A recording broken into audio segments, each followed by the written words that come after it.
Good morning, welcome to Little by Little, a short time in God's Word. Today, May 7th, we got 2 Samuel 13 and 14 and Matthew 24. And we are going to Matthew 24.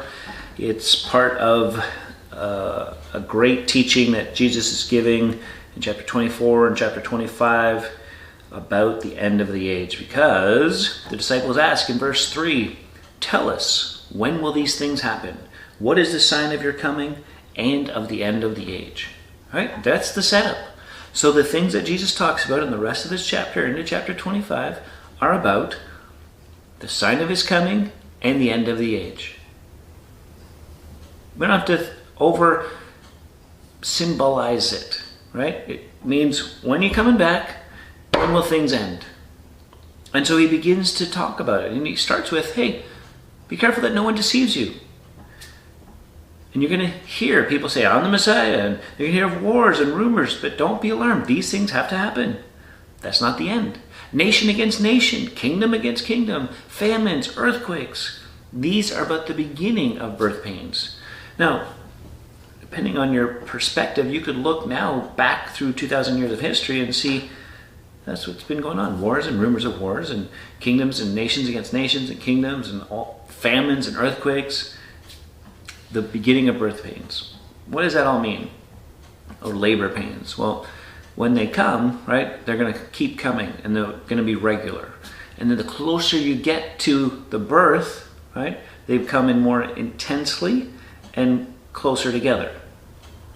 Okay? And so that's the lesson and the principle that we see then through what we talk about as it moves towards the end of the age and the coming of Jesus.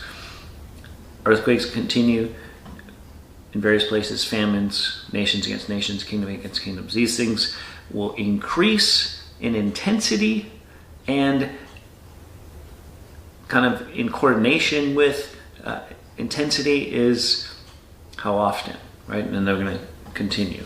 And so then he talks about what it looks like for us as people, persecution. And then he talks about the Great Tribulation. And now that moves into a period of time known as the tribulation period, right? And the Great Tribulation is that last 3.5 years because he talks about the abomination of desolation and this time of great distress. And then what follows the tribulation period, that 7-year period of time, the coming of the Son of Man on earth. And so some will say, well, see, yeah, where was Jesus coming back in the air in this? Where's the rapture in this? And well, that's where multiple places of teaching come into view. Here is a very clear, after the distress of those days, and here's what will happen, and the Son of Man will come. And it'll be very clear, it'll be obvious, everyone's going to understand. But then keep going down, verse 36, no one knows the day or the hour. Oh. This is where we get, among other places. And that's why in chapter 24 and 25 we have teachings that refer to the rapture of the church, the taking away, but then also the coming of great distress and tribulation, and the coming of the Son of Man at the end of the tribulation period to reign and to rule. Be alert, verse 42, you don't know what day your Lord is coming.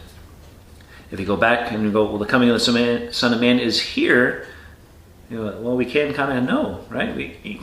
You narrowed really close if it's that way. And so that's why we believe 2 different times are being talked about.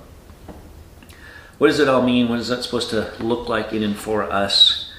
Well, we don't know, so we should stay alert, verse 43. Verse 44, this is why you are to be ready, because the Son of Man is coming at an hour you do not expect. Who then is a faithful and wise servant? Blessed, verse 46, is that servant whom the master finds doing his job when he comes.